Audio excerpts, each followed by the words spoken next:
사람은 누구나 다 행복한 삶을 원합니다. 그래서 지금보다 더 행복하게 살려고 나름 열심히 일하고 또 공부하고 노력하는 겁니다. 그런데 문제는 그렇게 행복한 삶을 원하면서 정작 행복이 뭐냐 이러면 돈 많은 거 뭐 이 정도입니다. 행복이 뭔지 몰라요. 여러분 과거보다 돈 많아지니까 더 행복했어요? 여러분 정확하잖아요. 과거보다도 돈이 많아졌으면 행복해야 되지 않습니까? 못 배워서 그렇다고요? 그럼 많이 배운 여러분 자녀는 여러분보다 더 행복합니까? 잘 생각해 보십시오.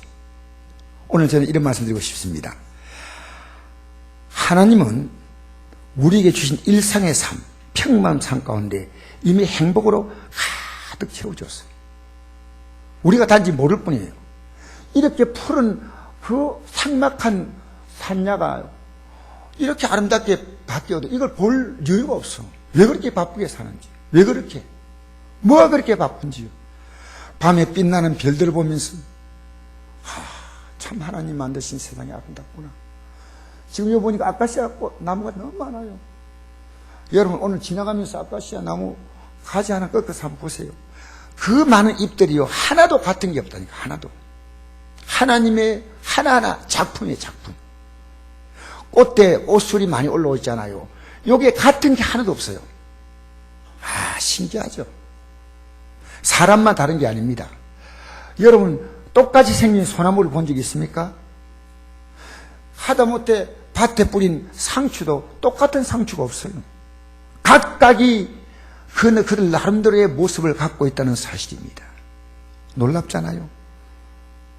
우리는요, 하나님은 우리에게 행복한 삶을 발견하라고 우리에게 진리의 말씀을 주신 줄 믿습니다. 여러분 지금 거짓된 삶이 여러분에 가득하면요, 아무리 좋은 환경을 주어도요, 절대로 잠시 반짝 웃다가 끝나는 거예요. 끝나는 거예요. 고급 성녀 타면 다 행복해 있을까? 그래서 성경이 이렇게 말합니다. 같이 볼까요? 시작. 내가 오늘 내 행복을 위하여 내게 명하는 여호와의 명령과 규례를 지킬 것이 아니냐. 너 행복하게 살고 싶으냐? 지금까지 너 잘못 살아왔잖아. 지금까지 잘못 살아왔잖아. 그런데 왜 그렇게 살아? 그럴 바에 예배당에 왜 나옵니까? 왜? 저는 여러분의 얼굴을 이렇게 봅니다.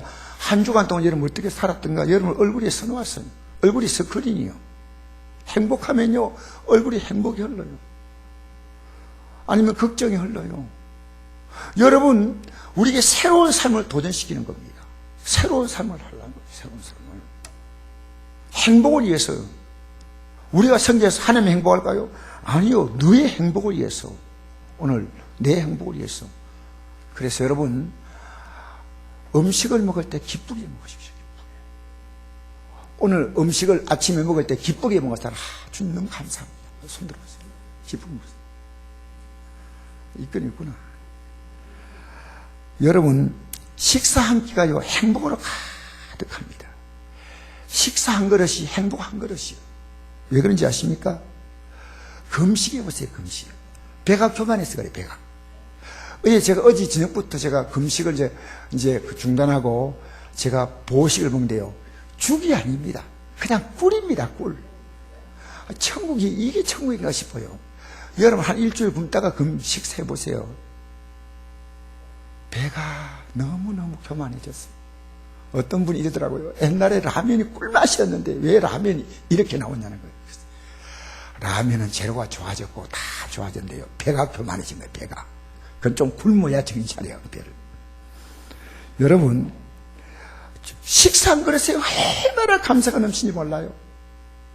그래 먹어보세요. 그렇게 음식 먹어야 불평에는 둘 하고 하니까요. 음식과 더불어 불평이 같이 들어가니까 몸이 삭죠. 몸이 사가. 잘 생각해 보세요. 음식 먹으면서 꼭꼭 씹으면서 감사. 그래 감사하게 먹어보세요. 여러분 그 성경은 말합니다. 너는 가서 기쁨으로 내 음식을 먹어라. 참 귀한 말씀이죠. 제가 금식하는 걸 어떤 목사님 말고요. 먹어요. 먹고 기도해요. 여러분, 한번 읽어볼까요? 시작. 항상 기뻐하라. 쉬지 말고 기도하라. 범사에 감사하라. 이것이 그리스도 예수 안에서 늘 영하신 하나님의 뜻이다. 할렐루야. 여러분, 여러분이 살아가는 그 삶을요, 얼마나 많은 사람이 부러워한지 알아요? 부러워하는 게 몰라요. 믿음의 눈을 떠보면요, 내 주변은요, 기뻐할 일이 너무 많아요. 감사할 일이 가득해요. 근데 믿음이 떠나면요, 짜증날 일이 너무 많아요. 원망할 일이 너무 많아요. 그래서 나보다 더 가진 사이에 평생 종같이 살다가요, 따라다니는 거예요. 저 사람처럼 되면 좋겠다. 해보니까 그렇지 않아. 그래서 또 이제 더 큰 목표를 가지는 거예요. 여러분, 진리의 말씀을 제대로 깨달으면요, 삶 자체가 감사로 넘칩니다. 우리 한번 읽어볼까요? 시작. 내 형제들아, 너희가 여러 가지 시험을 당하거든, 어려움 만나거든요, 온전히 기쁘기라. 여러 가지 시험은요, 굉장히 어려운 거예요. 수많은 문제들입니다. 근데 온전히 기뻐하는 거예요. 그냥 참으라, 그냥 좋은 세월이 온다, 그게 아니고요, 온전히 기쁘게. 왜? 이는 너의 믿음의 시련이 인내를 만든 줄 너희가 압니다. 이게 뭐냐면요, 우리 믿음을 키우는 거예요. 믿음을 키우면요, 우리 인생을 깊이 들여다볼 수 있는 거예요. 믿음의 생을 얕게 보는 거예요. 잘 산다, 못 산다, 이것만. 그 삶을 깊이 들어가 봐요. 행복한가? 아니에요. 믿음의 사람은요, 갓난 같으나 부유한 자예요. 모든 걸 없던 것처럼 보이지만 가진 자처럼 당당히 살아. 왜? 하나님이 그때가 되면, 지금 당장에 은행에는 그 많은 돈이 없어 보여도 하나님은요, 기가 막히게 다 인도하셔요. 저는 우리 목사님들이요, 생활비가 안 되는 사립을 하는데 자기들이 다 대학을 나와. 근데 가난한 교회 목사님들은 자녀들이 장학금 받고, 또 괜찮은 교회 목사님들은 자녀가 보통 공부하더라고. 하나님의 법칙은 공평하신 거예요. 할렐루야. 자녀가 장학금 받고 갓나기 원합니까? 그냥 여러분 좀 부하게 살고 자녀가 뭐 보통으로 살기 원합니까? 어떤 답을 할지 모르겠네. 여러분, 저는 우리 목사님들 살아가는 거냐, 신기해요. 신기하다니까요. 신묘막측한 거예요. 내가 한 가지 얘기를 할게요. 일본 선교사님이요,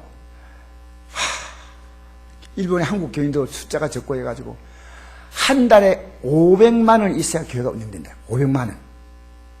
그런데 이제는 뭐 하나님 앞에서 이제는 뭐 포기하고 하나님께 다 맡깁니다 하고 이번 달은 어떻게 지나가나 했더니요, 1년 전에 일본에 어떤 성도가 교회를 찾아왔어요. 우리 어머님이 돌아가시기 전에 좀 기도 한번 해달라고. 기도를 해주고 왔어. 기도해주고 왔는데 1년 있다가 그것도 그때 은혜가 고마워서 돈을 들고 왔는데, 얼마를 들고 왔냐면요, 한국 돈으로, 일본 돈으로 30만 엔, 한국 돈으로 300만 원 가져온 거예요. 이것을 수도 없이 체험한다는 거예요. 여러분, 믿음으로 안 사니까 아무 내용도 없어요. 제가 이 시간에 설교를 아무리 해도 여러분 받고 나갈 때는 이 믿음 가지고 살겠다고 결단 딱 하고 가야 하는데, 그냥 갔다가 그냥 아무렇게 또 살다가 예배당 와가지고 목사님 좋은 얘기는 혼자 다 하시는구나. 아이고, 금식인지 뭐 얼굴이 홀쭉 빠지니까 예쁘게 생겼다. 아까 아내가 그러더라고요. 여보, 얼굴이 빠지니까 참하다. 계속 굶어야 되나, 이거. 여러분, 나는 너무너무 충격받은 게, 매달 이게 계속, 매달. 한 달, 두 달이고 매달 하나님이 그렇게 채워간다는 거예요. 여러분, 신기하잖아요, 신기해. 선교사님이 어떻습니까? 그러니까, 목사님, 주의 은혜로 잘 버티고 있습니다. 믿음으로 사세요. 여러분, 이 예배당 떠날 때 왜 제가 설교한 줄 아십니까? 목사는 여기 설교하고요, 이대로 내려가 살아야 돼. 여러분, 이 말씀 듣고 살지 아니하면 뭐 하려고 했어요? 여러분, 음식에 가면 뭐 하러 갑니까? 음식 맛, 냄새 맡고 구경하고 나옵니까? 먹으러 가는 거 아니겠어요? 예배당에 나와서요, 하나님 말씀 가지고 내가 살아보겠다. 왜? 하나님은요, 이 말씀대로 살라는 거예요. 이게 약속한 겁니다. 지금까지 살아왔던 삶을 끝내라는 겁니다. 끝내라는 겁니다. 제가 이번에 교도소 월 화요일 갑니다. 똑같은 얘기 합니다. 여러분, 제발 끝내세요. 지금까지 살아왔던 삶 잘라버리세요. 여러분, 안 잘라. 안 자르면 방법이 없어요.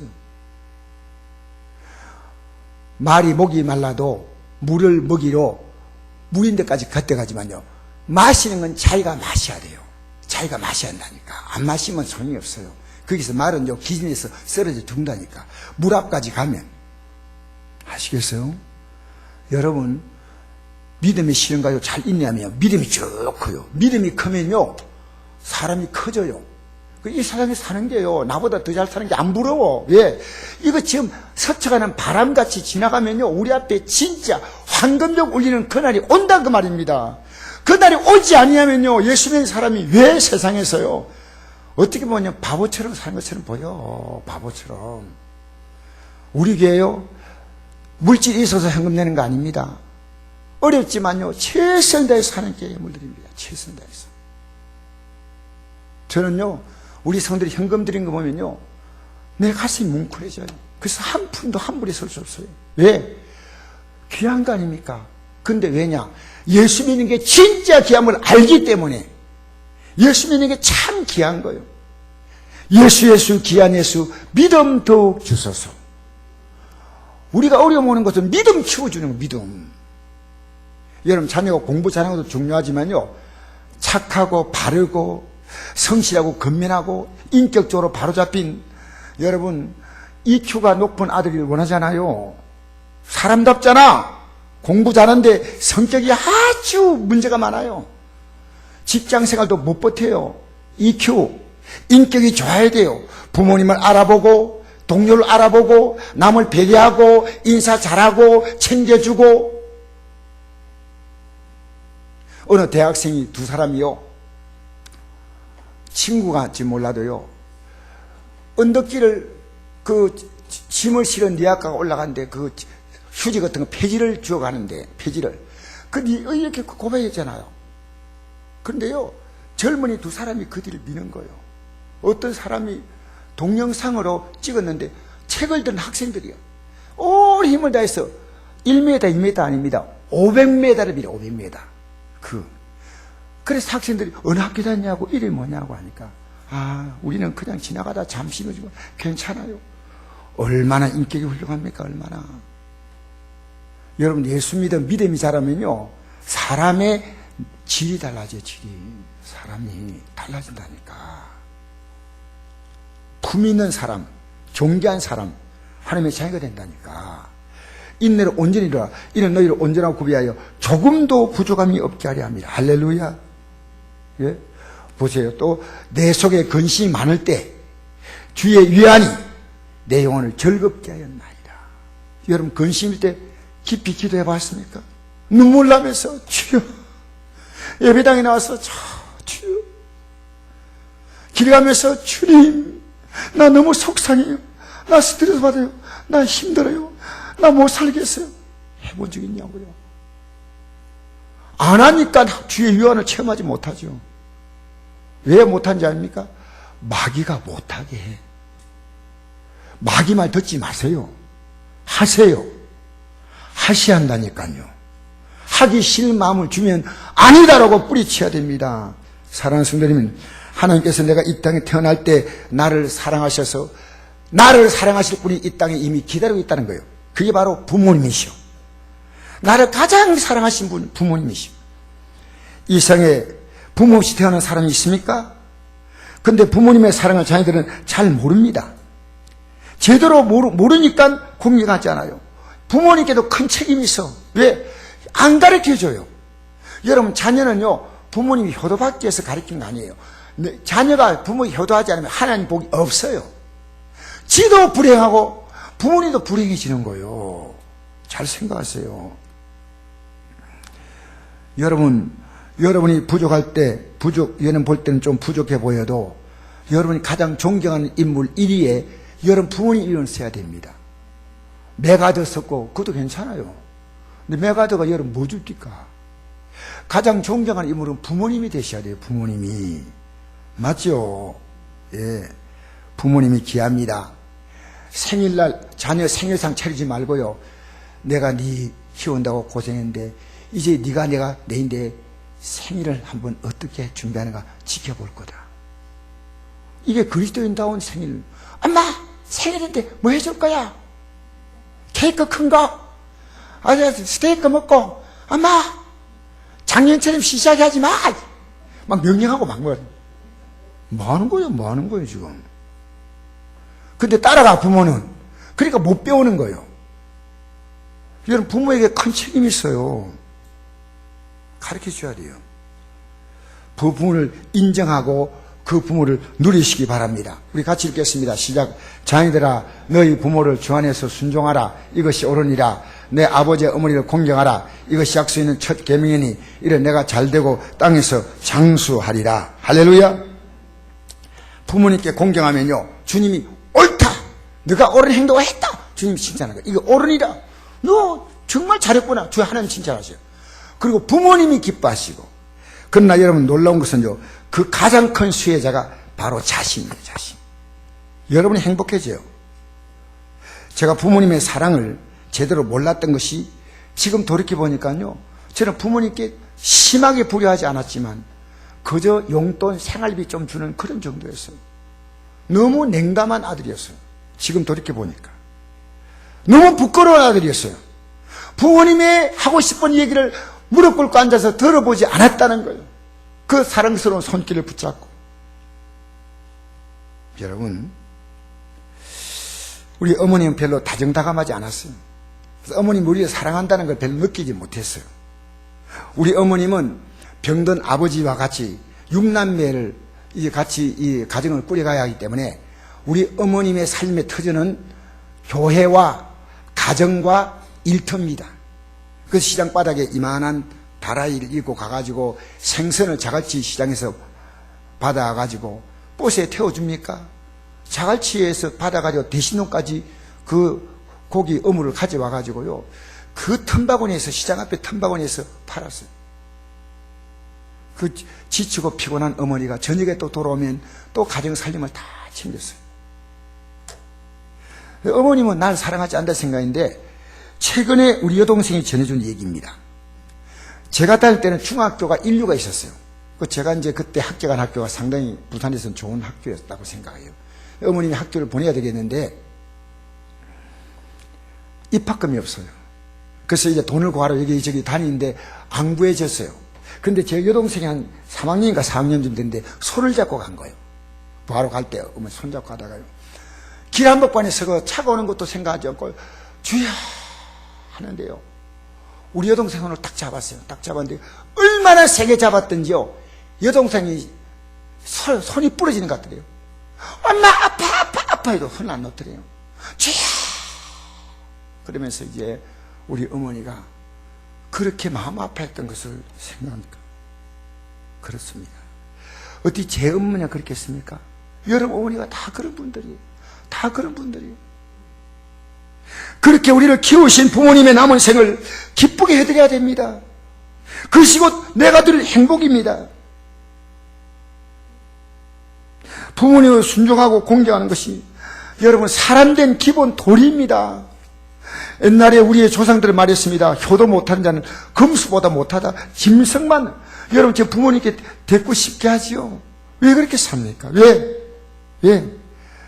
여러분 우리가 지금 잘못되고 있는 일 가운데 중요한 문제점은요 효도를 안 했던 것이 큰 원인이 사실을 여러분 잊지 마세요. 내가 잘 안 풀려갈 때 왜? 불효한 자가 어떻게 잘 되기를 바라고 잘 살기를 바라나요? 어떻게 건강하기를 바라나요? 하나님은 부모를 공경하는 자에게 복을 약속하셨어요. 오늘 약속했잖아요.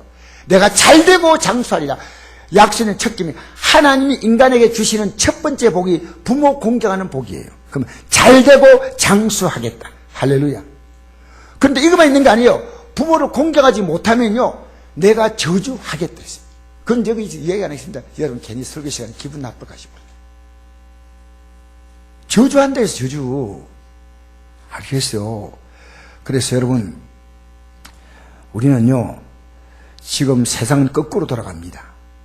자녀가 부모 공경하느냐 부모가 자녀 눈치를 슬슬 보고 꼼짝 못하고 따라가는 거예요. 여러분, 이게 세상 풍토라도 우리는 그거 따라가면 안 돼요.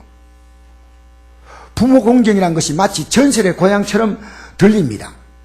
부모님을 괴롭히지만 않아도 오히려 다행으로 여기는 그런 비참한 현실입니다. 그래서 여러분, 오늘날요, 자녀 놓지 않지 않습니까? 그런 중요한 이유 가운데 하나라고 말합니다. 그러나 그리스도는 이 세상 풍조를 따라가면 안 돼요.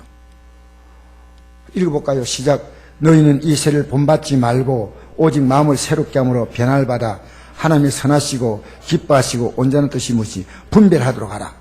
여러분, 지난날에 여러분이요, 왜 잘못 살았습니까? 여러분의 기준이 여러분이었어요. 그런데 우리가 예수 믿고 왜 복받은 줄 아십니까? 기준이 하나님 말씀이 된 거예요. 하나님 기준이 된 거예요. 그래서 이 세를 본받으면 안 돼요. 과거에 본받고 살아왔잖아. 본받고 살아왔잖아요.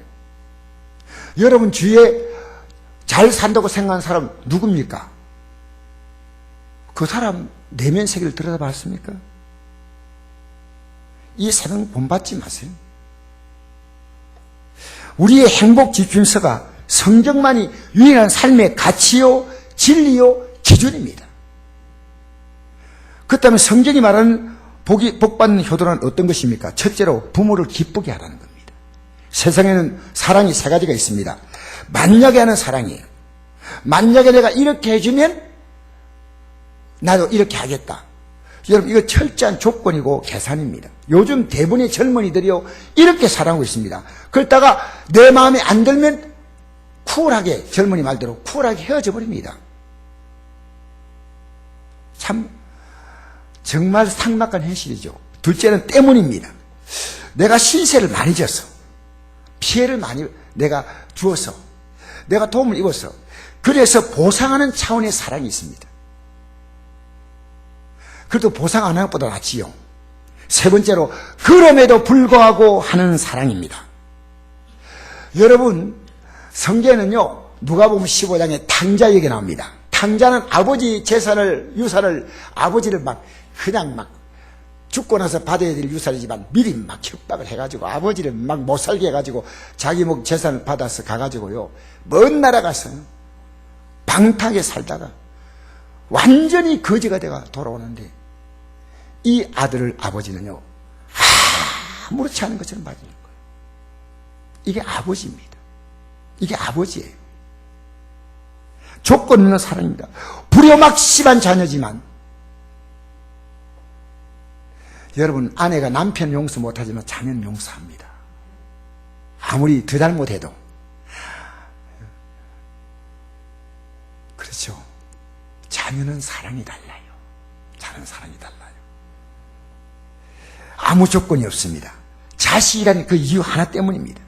저도 자녀가 정말 해달라면요, 내 능력껏 다 해주고 싶어. 솔직한 마음이에요. 목사지만. 그렇잖아요. 부모의 사랑이 세상의 어떤 사랑보다 차원이 높은 것은 바로 이 때문이에요. 그럼에도 불구하고 자녀를 사랑합니다.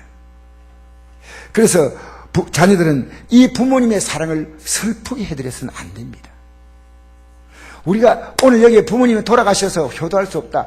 여러분, 부모님의 사랑을 통해서요, 하나님의 사랑을 우리가 알아가는 징검다리입니다. 하나님의 사랑을 우리는 이 부모님의 사랑을 통해서 경험할 수 있는 거예요. 영원한 우리의 부모님은 하나님이십니다.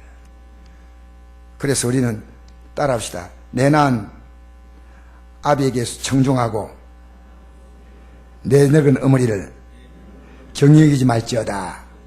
할렐루야. 여러분, 기쁘게 부모님을 해드리시기 바랍니다. 부모님을 기쁘게 해드린대. 이 제일 중요한 것은 청종아, 청종. 여러분, 우리는요, 부모님에 대해서 효도 관광도 시켜드린 것도 필요하고, 용돈도 듬뿍 드리는 것도 필요합니다. 그러나 자녀들은 부모님이 원하시는 것은요, 자녀와 말하기 원합니다. 말하기 원합니다. 부모가 말하면서 여러분 들어주기 원합니다. 어릴 때는 여러분이 엄마 아버지 말 들었잖아요. 크면요, 부모님이 우리 자신의 말을 들어주기를 원하셔요. 그래서 여러분, 청종하는 것은요, 잘 듣고 그대로 순종해 드리려고 하는 것이 청종이에요. 잘 들어요. 잘 들어요. 부모 공경을 통해서 하나님을 알아가는 겁니다. 자, 우리 한번 읽어볼까요? 시작. 우리가 아직 죄인되었을 때 그리스도께서 우리를 위해 죽으심으로 하나님께서 우리에 대한 자기의 사랑을 확정하셨느니라. 여러분, 우리가요 용서받을 아무 자격이 없는데 주님이 우리를 그 아들을 십자가에 죽기까지 사랑하셨고, 이 사랑에 우리가 숨을 딱 끝난다까지 주님은 사랑하셔. 근데 끝날 때까지 사랑해도 그 사랑을 받으려면 영원히 지옥불이 던지는 거예요. 여러분, 이 시간 앉아서 나는 하나님의 사랑을 받는 자다, 그거 알아요? 아셔요? 알면요, 예수 믿는 맛이 달라요. 예수 믿는 게 달라요. 우리 교회요, 어떤 면에서는 가장 힘들고 어렵게 사는 성도님이요, 매일 행복하대. 매일 행복하대. 나는 너무너무 감사한 게요, 우리 교회 가장 어렵게 사는 성도 가운데 한 분이지만 매일 행복하고 매일 감사하고. 여러분, 하나님의 사랑을 받았기 때문에. 한번 읽어볼까요? 시작. 너희 중에 누가 아들이 떡을 달라는데 돌을 주며 생선을 달라는데 뱀을 줄 사람이 있겠느냐? 너희가 악할 자라도 좋은 것을 자식에게 줄 줄 알거든. 하나님 하늘에 계신 너희 아버지께서 구하는 자에게 좋은 것 주시지 않겠느냐? 할렐루야. 생선을 달라는데 아버지가 뱀 준 아버지 있습니까? 좋은 걸 전 떡 달라는데 막 돌멩이 하나 갖다 주셔서 뭐가 너희 때는 막 이가 돌도 갈아먹잖아. 뭐가 그런 부모 있냐는 거예요, 여러분. 어느 초등학교 선생님이 아내를 잃고 12살 된 딸을 키우는데 늘 바빠서 학교 생활하고 애도 키우고 가정도 지키고 하니까 바쁘잖아요.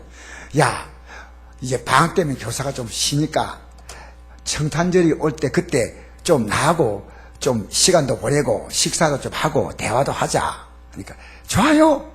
근데 성탄절이 올 때까지 아무 연락이 없어. 자기 방에 들어가 뭐가 바쁜지 안 나와요. 성탄절 되니까 짠! 하고 나타나. 아빠! 성탄을 축하합니다! 하더니 아빠 손에다가 그동안에 짠! 떡에로 짠 장갑을 아빠 손에 탁 들는 거예요.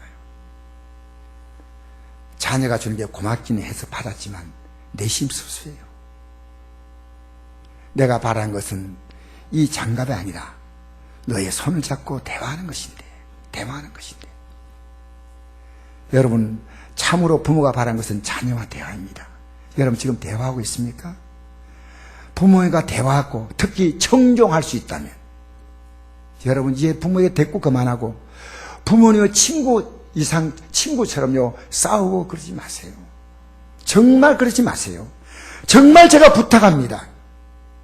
여러분, 효는요 보여줘야 됩니다. 보고서 배우는 게 효입니다. 효자 집안에 효자가 나오고 불효자 집안에 효리가 나오는 거예요. 효를 보지 못했는데 무슨 효를 행합니까? 사랑하는 성도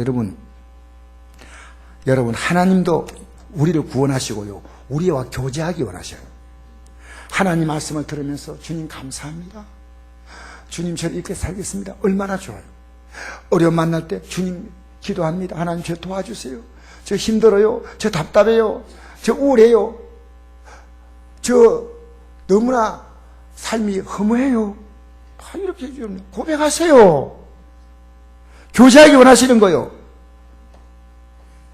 80세가 넘는 할아버지가 환갑이 다 된 어머니를 보고 아가야 부르십니다.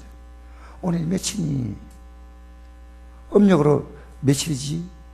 장날이 언제야? 물을 때마다 엄마가 자상하게 대답을 했습니다. 조금 있다가 또 묻습니다. 오늘이 며칠이지? 음력으로 며칠이지? 장날이 언제야? 그 자상하게 대답했어요.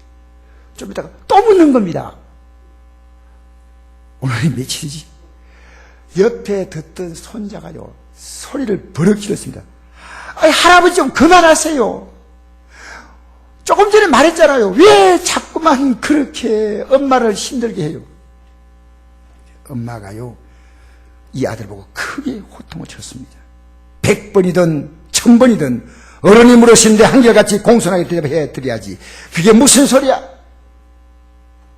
할아버지에게 죄송합니다라고 말해.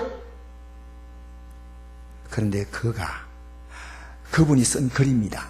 나중에 이런 글을 올리더라고요. 노인분들은요, 연세가 많으시면요, 자기가 한 말을요 30분밖에 기억 못한답니다.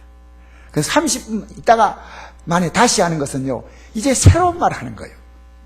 여러분은 들은 말이지만 새로운 말 하는 거예요. 그렇게 우리가 어떻게 드려야 돼요? 새롭게 드려야 돼요. 새롭게. 그걸 못 해드립니까? 얼마나 기뻐하시겠어요? 얼마나. 그러니까 부모님이요, 왜 자꾸 그러세요? 하면요, 이상하다. 얘가 나를 이렇게 싫어하는가? 내 말도 못하게 한다. 아까 한 건 기억이 안 나. 여러분, 셋째로 부모를 기쁘시게 하기 위해서요, 진리에 살고 어렵게 살고 지혜롭게 살아야 합니다. 우리 오늘 본문입니다. 읽어보십시다. 시작. 진리를 사되 팔지는 말며 지혜와 훈계와 명철도 그리할지니라. 의인의 아비는 크게 즐거워할 것이요 자의 지혜로운 자식을 낳은 자는 그러며 즐거울 것이니라. 여러분, 진리를 사되 팔지 말라. 무슨 얘기입니까? 여러분, 진리도 사야 합니다. 여러분, 내가 가만히 있는데 누가 진리를 갖다 주는 게 아니에요. 진리도 사야 합니다.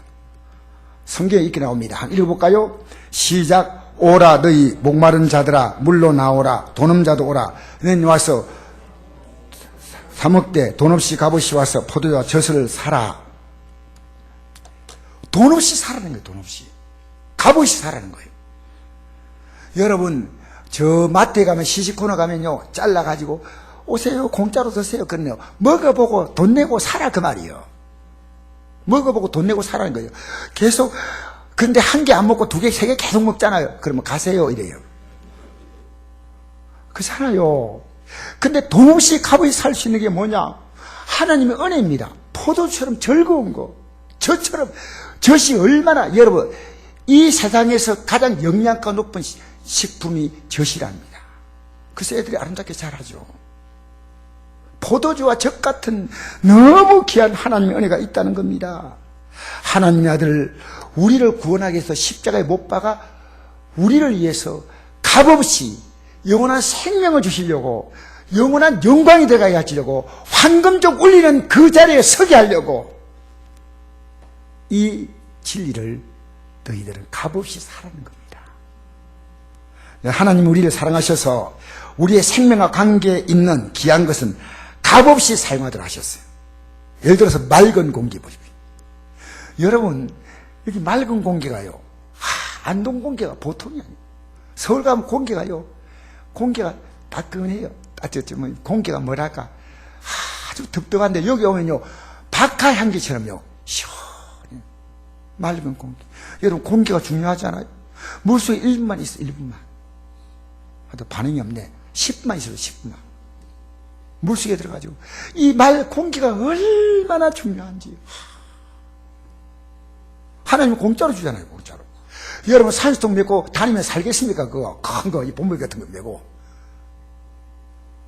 살겠어요? 공짜로 주잖아요. 공짜로. 여러분, 좀 공기 마시면서 주님 감사합니다. 공기 마시면서 감사해보면 손 들어요.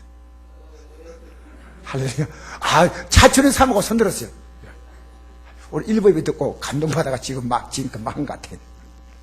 할렐루야. 여러분, 공기 마시고 감사해보세요. 허파가 튼튼해져. 하나님이 공기 속에도 은혜를 실어주시는 거예요. 할렐루야.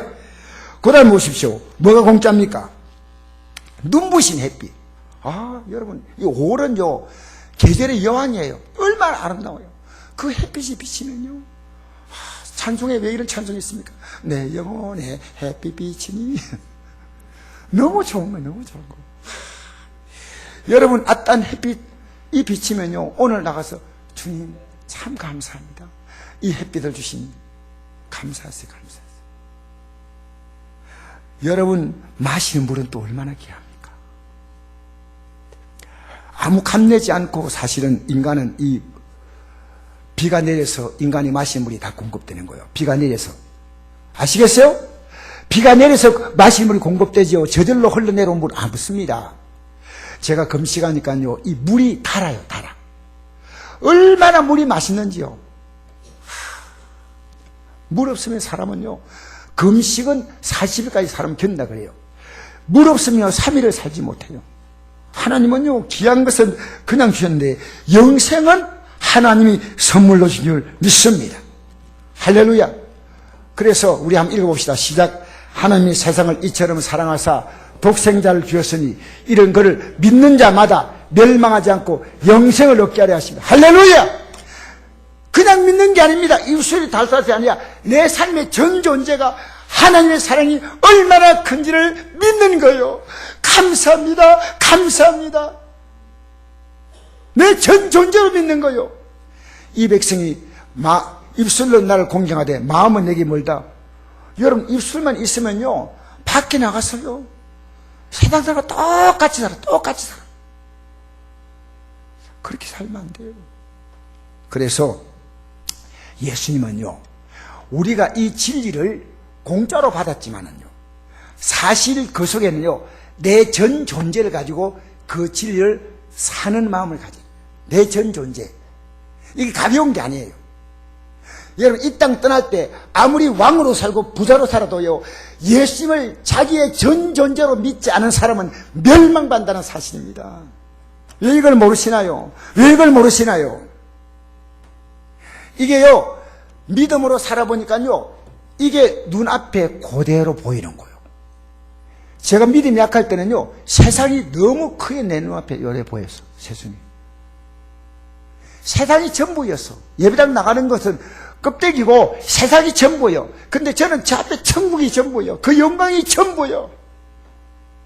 사랑하는 성도 여러분, 그래서 이런 비유를 하셨습니다. 읽어볼까요? 시작. 천국은 마치 밭에 감춘 보화와 같으니 사람이 이를 발견한 후 숨겨두고 기뻐하며 돌아가서 자기의 소유를 다 팔아 그 밭을 사느니라. 요게 똑같은 비유거든. 어떤 비유냐면요, 천국 들어가는 길은요, 천국이란 이 진리는 밭에 감춘 보화 같다. 이 말은 당시의 이스라엘의 지정학적인 여건은요, 그 주위에 강대국이 둘러싸여 있어. 바벨론이 침공하고, 이집트가 침공하고, 로마가 침공하고, 헬라가 침공하고. 그래서 그들은 전쟁이 났다면 도망가기가 바빴습니다. 도망. 그러다 보면 그들은요, 이 보화를 숨겨도 가는 거예요. 땅에다가. 그것도 뭐냐면요, 별로 농사지을 가치가 없는 그런 땅 있잖아요. 그런데다가 묻어도 가는 거예요. 그러면 소작농들이 있습니다. 땅이 많은 사람 가운데서 이제 자기가 농사하기 좋은 땅은 자기들이 경작하고, 농사하기 어려운 외진 곳은 소작인들, 땅 없는 사람에게 주면요, 그들은 돌이 많고 하기 때문에 그 땅을 일겨내면서 고생하지만 겨우 거기서 먹을 것을 얻는데, 어느 날 그 땅을 파다가 꽃게를 딱 내려치는데 쿵 하는 느낌이 있어요. 그때 전설처럼 들려오는 얘기가 있습니다. 보물상자다. 그래서 살살살살 해가지고 흙을 헤치고 열어보니까 진짜로 보화가 가득 있는 거예요. 근데 그건요, 그 사람이 전쟁이 끝나고 돌아오면 그 사람 거지만은, 만약에 그 사람이 죽어서 못 돌아오면요, 땅 주인의 것이요. 이 가치 없는 땅을요, 다 흙으로 덮어놓고요, 아무도 모르게 친척들 다니면서요, 여러분, 저 한 번만 도와주세요. 지금까지 도와준대. 그래서 이번 마지막 한번 도와달라고 다니면서 이 사람에게 구하고 저 사람에게 구해서 그 쓸모없는 땅을 샀습니다. 그 말입니다. 그 말. 여러분, 예수 믿는 것이 얼마나 귀한지 아십니까? 예수 믿는 게. 제가 우리 애에게 이런 말 했습니다. 아버지, 제가 사업을 열심히 해서 아버지 돕겠습니다. 그러니, 얘들아, 내가 열심히 예수 믿어서 너를 도울게. 예수 믿는 게 주업이고 사업은 부업이다. 알았습니다. 별로 힘없이 알았습니다. 예수 믿는 게 복이요. 예수 이름으로 기도해 보세요. 예배도 한 번 더 누려보세요. 예배도. 그래서 우리는요, 주님이 나를 피로 값주고 샀잖아요. 자신이 생명을 주었어. 이제는요, 다시는 나를 위해 살지 않아요. 그게 이 마음이에요. 읽어볼까요? 시작. 그가 모든 사람을 대신하여 죽었으면 살아있는 자에 하여금 다시는 그들 자신이 위해 살지 않고 오직 그들을 대신하여 죽었다가 다시 살아난 자를 위하여 살게 하려 합니다. 할렐루야. 그분은 나를 위해 십자가에 죽으심으로 끝난 게 아니고요, 내가 살아갈 삶을 영원히 앞서가시는 거예요. 그래서 나를 따라와, 해결해 줄게, 풀어줄게, 뚫어줄게, 끌어줄게. 내가 앞서가니까 너는 따라 모아. 믿음직한 아빠를 따라가는 아들처럼요, 주님 나 따라오라고. 주님만 따라가요. 지금까지 세상 따라갔잖아요. 세상 따라갔잖아요. 주님만 따라가자 그 말이에요. 할렐루야.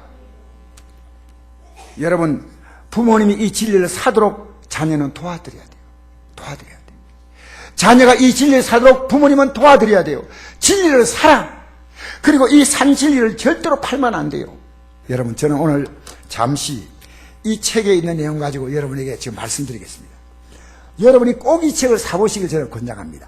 지성에서 영성으로. 이어령 교수가 쓴 겁니다.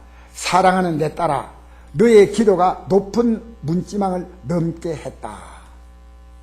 의무는 지성을 낳고 믿음은 영성을 낳는다. 그가 큰 소리 치면서 우리나라의 지성의 대표라고 말하신 게 이어령 교수고, 문화부 장관을 역임하신 분이고, 이분이 우리나라가 이렇게 정부가 세워질 때요, 수많은 행정용어를 만들었다고요. 그리고 언론의 중앙일보에 몇십 년 동안 그 논고를 썼더라고요. 저는 몰랐는데요, 갓길이라는 표현을 최초로 만든 분이 바로 이어령 교수입니다. 갓길, 우리 갓길 하잖아요. 그것을 만든 분이 본인이 하더라고요. 여러분, 이 이어령 교수가 딸이 있습니다. 이민아 목사님. 바로 이분은 미국 건너가서 상당히 똑똑했습니다. 부장검사를 했고 변호사를 하고 마지막으로 목사로서 생을 마쳤습니다. 여러분, 여기서 잘 들으십시오. 지금 잘 들으셔야 돼요. 여러분이 지금 잘못 믿고 있는 분이 오늘 여기서 부딪혀야 돼요. 왜냐? 그는 예수님을 10년간 자기 마음에 드는 예수님으로 섬겼어요. 자기 마음에 드는. 하지 마세요. 지금 딴 행동하지 마시고 잘 들으세요. 섬겼습니다. 그분의 표현대로 하면 자신이 하나님을 찾은 게 아니고 하나님이 자신을 찾아주신 것으로 이제 느낀다는 거예요. 그가 잘 나가다가, 정말 잘 나가시다가 부장검사로 있을 때 간단한 종양 제거 수술을 받으려고 갔는데 암 진단이 떨어진 거예요. 갑상선 암. 그런데 의사가 유태인인데 이러더래요. 당신 하나님 믿지? 그러더라고요. 그래서 묻더래요. 네. 당신이 믿는 하나님은 살아있는 하나님이야. 이러더래요. 왜 그렇습니까? 그러니까 이 암이요, 갑상선 암이 마치 보자기로 쌓아놓듯이요, 여기 빨리 번지는데 안 번지도록 딱 쌓이더라는 거예요. 의학적으로 설명이 안 된다는 겁니다.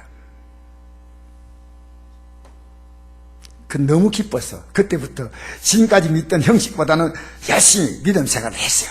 그런데 4년 있다가, 정확히 4년 있다가 그 암이 재발된 거예요. 그때 아이가 셋이고, 아기가 8개월짜리, 2살짜리, 4살짜리, 그리고 사춘기를 지금 지나는 14살짜리 아들. 하나님, 도대체 제가 이제 믿음으로 살라 하지 않습니까? 이게 도대체 무슨 일입니까? 너무 낙심해 있을 때 그에게 하나님이 이 말씀을 주시더래요. 한번 읽어볼까요? 시작. 여호와의 말씀이니라. 너희를 향한 나의 생각을 내가 안 하니 평안이요 재앙이 아니라 너에게 미려 희망을 주신 것이냐. 이 말씀 들으니까 더 부해가 나는 거예요. 왜? 평안을 주는 건데 뭔 재앙을 주시는 거예요. 그래가지고 절망이 돼서 더 이상 나는 예배당 안 나간다. 그리고 8개월 된 딸을 끌어안고요, 침대에서 하나님 어떻게 이럴 수 있습니까? 막 통과하고 오랬대요. 그리고 예배당 그때부터 안 나갔어요.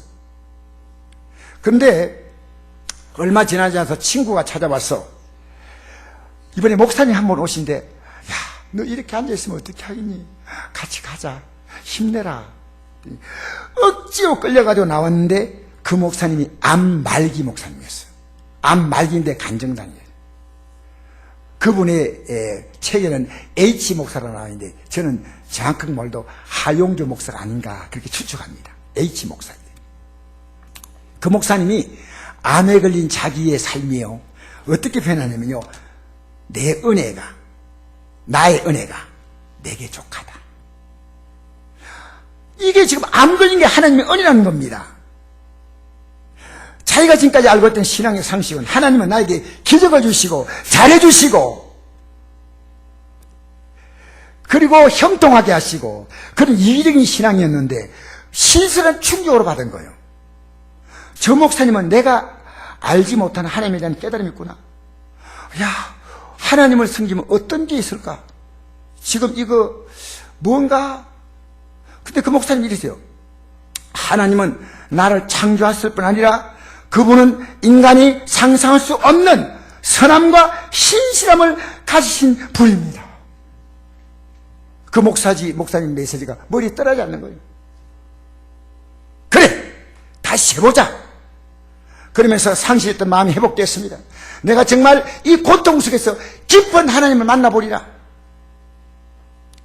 그리고 그때부터 병원에 다니면서 1년에 한 번씩 암 재발되지 않나 검사하면서 계속해서 치료를 받는데 그 과정에서요, 자녀가 엎친 데 덮친 격으로 14살 자녀가요, 이상한 병으로 학교를 못 다니고 병원에 입원하게 돼요.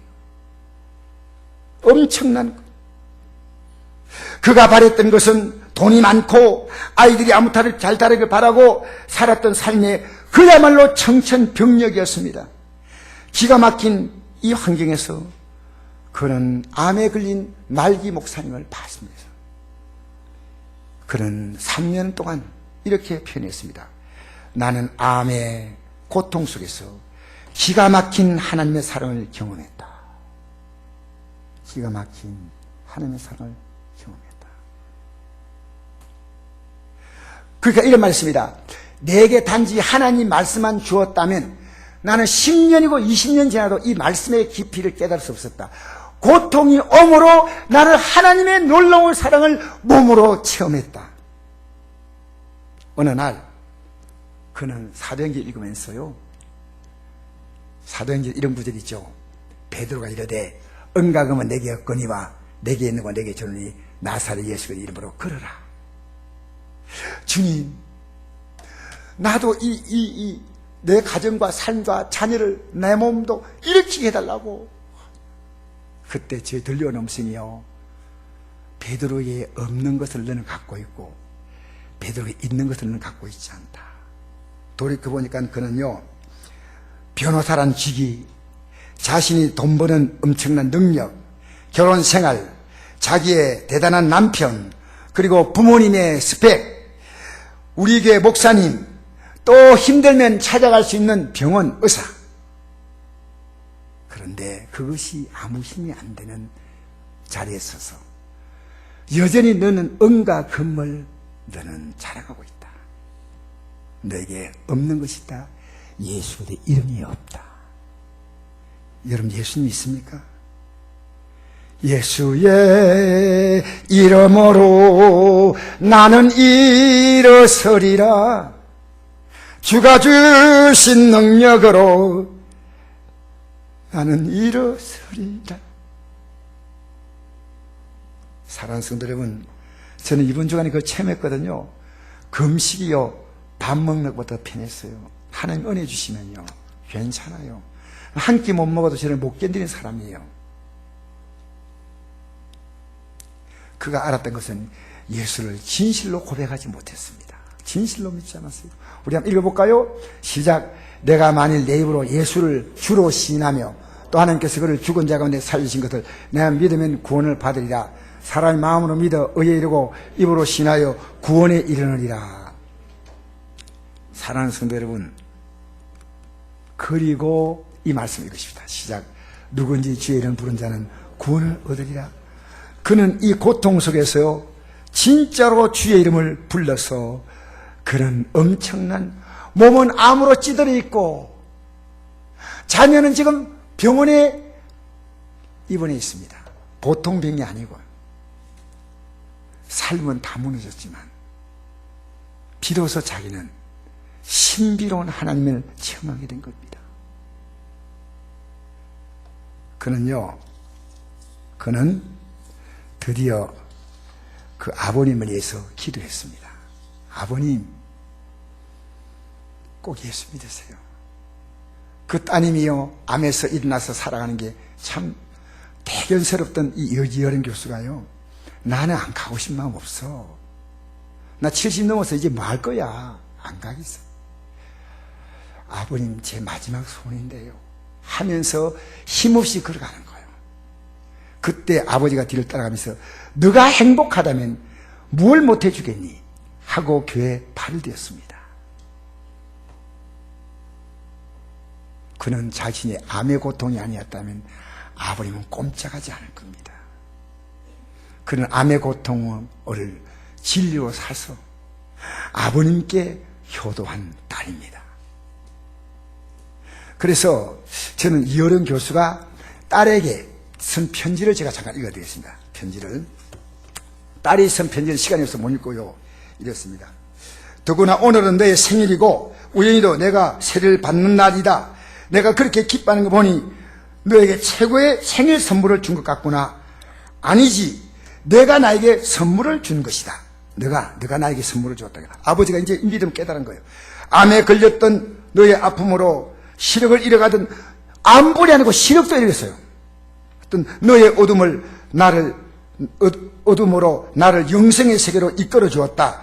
내가 애통하고 서러워할 때 내 머릿속에 지식은 건물에 지나지 않았고 내 손에 쥔 지폐는 가랑잎보다 못하는 걸 알았다. 칠성평 살아온 내 삶이 잿불과도 같은 것이라는 것을 가르쳐 준 것이다. 지성에서 영성으로 너의 기도가 높은 문지방을 낮게 했다. 그런데 딸이 죽었어요. 딸이 죽기 전에 하나님 앞에 그는 이렇게 하나님께 이런 기도문을 올렸어요. 제가 다시 읽어드릴게요. 맨 뒤편에 있는 거거든요. 근데 안에 그 내용이 있는 건데 여기 이제 인용한 겁니다. 제가 읽어드리겠습니다. 잘 들으십시오. 하나님, 이 찬란한 빛과 아름다운 풍경, 생명이 넘쳐난 이 세상 모든 것을 당신께서 만드시지 않으셨습니까? 그런데 왜 당신의 딸 미나에게 그 빛을 거두려 하십니까? 기적을 내려달라고 기도도 드리지 않겠나이다.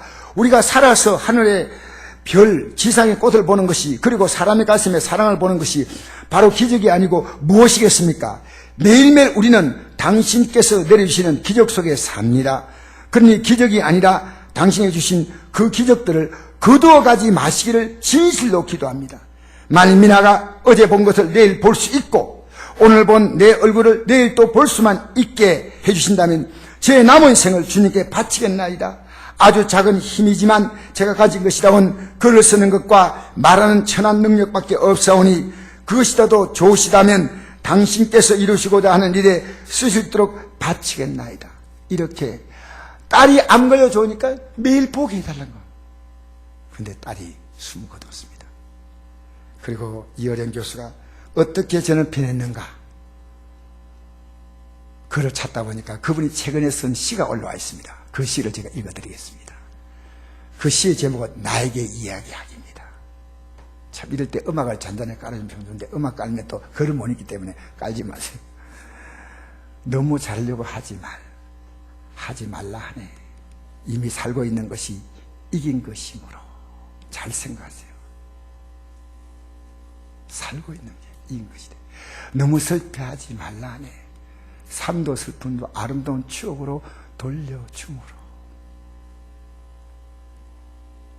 너무 고집 부리지 말라 하네.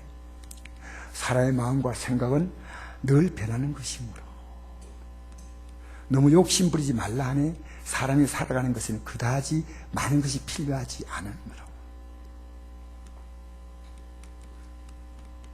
너무 연연하지 말라 하네. 옆에 없으면 죽을 것 같은 사람이 간 자리에 또 소중한 사람이 오므로. 너무 미안해하지 말라 하네. 지나간 날보다 앞으로 살 날이 더 의미가 있으므로.